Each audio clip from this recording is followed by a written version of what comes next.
নমস্কার, আপনাদের সঙ্গে আমি ঋষিকেশ।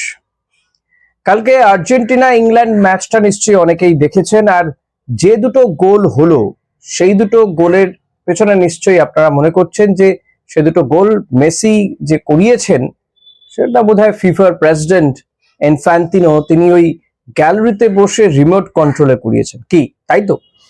কারণ আর্জেন্টিনা জিতলেই তো অনেকের গা খুব জ্বালা করে, আর তারা মনে করেন যে সবটাই হচ্ছে ফিফার বদন্যতায়।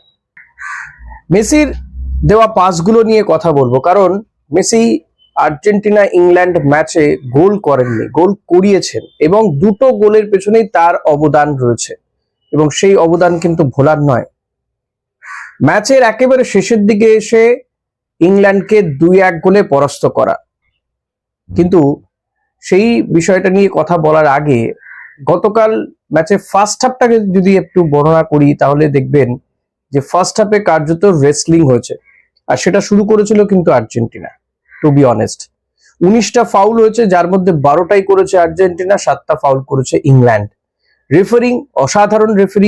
রেফারি যদি দুটো কার্ড না দেখিয়ে আরো কয়েকটা কার্ড দেখাতো, কারো কিছু বলার থাকতো না, কিন্তু রেফারি সেটা করেননি, কন্ট্রোল করেছেন এবং ম্যাচটাকে নিজের কন্ট্রোলে রেখেছিলেন।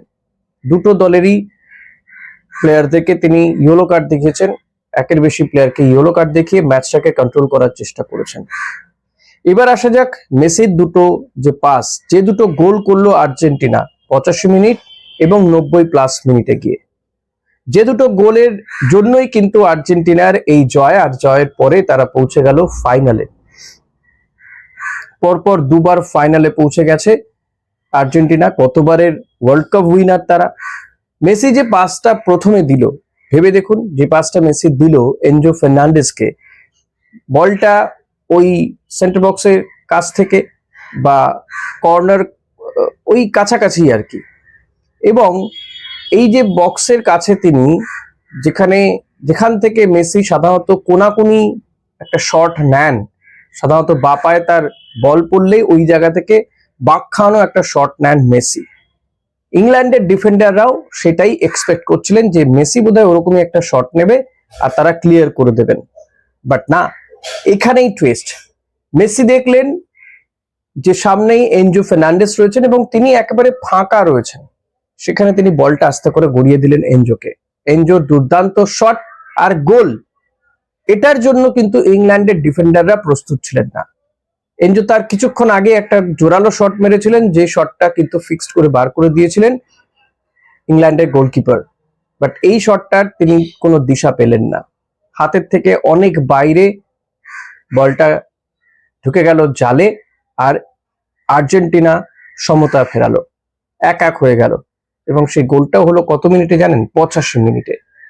এর পরের গোলটায় যদি আসা যায়, এটাও কিন্তু ওই বক্সেরই কাছাকাছি, সেই বক্সের কাছাকাছি, এবং মেসি যে টার্নটা নিয়েছিলেন সেই টার্নটাতে মনে হয়েছিল যে মেসি বোধহয় ওই উইঙ্গার, খুব সম্ভবত মলিনা হবেন, তাকে হয়তো পাস দেবেন, তার বডি ওরকমই মুভ করেছিল, কিন্তু না, তিনি একটা টোকা দিয়ে বলটা নিয়ে নিলেন, ডান পায়ে নিয়ে একটা দৌড় লাগালেন কোথায় না, বক্সের দিকে তিনি ঢুকতে চাইলেন।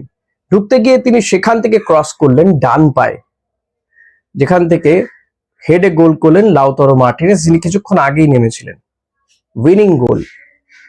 এবং এই গোলটার ক্ষেত্রে ভেবে দেখুন, মেসি যে ক্রসটা করছেন সেটা ডান পায়ে ক্রস করছেন, যেটা মেসির জন্য কিন্তু উইক, কারণ মেসি বা পায়ের ফুটবলার এবং বলটাকে তিনি ডান পায়ে ক্রস করছেন। মাপা পাস, যেখান থেকে হেড করে লাউতারো মার্টিনেজ দুর্দান্ত একটা গোল করলেন। মেসি তিনি নিজে গোল করলেন না, কিন্তু গোলগুলো করালেন, এবং মাত্র ওই 7-8 মিনিটের মধ্যে।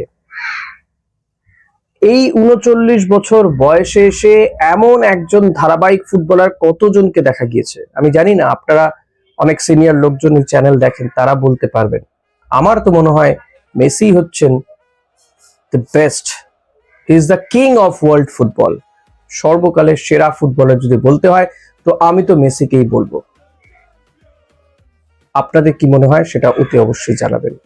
এবং এই বয়সেও তিনি যেভাবে ড্রিবল করছেন, 2-3 ফুটবলারকে নিয়ে তিনি ঢুকে যাচ্ছেন, তাকে রুখতে পারছেন না। মেসির মতন ফুটবলারের কাছে ম্যাচের রং বদলে দিতে মাত্র 8-10 মিনিটই লাগে, তাই নয় কি? আপনাদের কি মনে হয় অতি অবশ্যই কমেন্ট করে জানাবেন আমাকে। এই ভিডিওটা এখানেই শেষ করছি।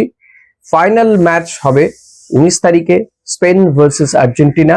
সেই ম্যাচের বিশ্লেষণ যদি আপনারা শুনতে চান আমার কাছ থেকে, অতি অবশ্যই সেটাও কমেন্ট করে জানাবেন। ভিডিওটা ভালো লাগলে লাইক করবেন, কমেন্ট তো করবেন, সাবস্ক্রাইব করবেন চ্যানেলটা, আর কি হাইপ দিয়ে দেবেন একটা। Thank you.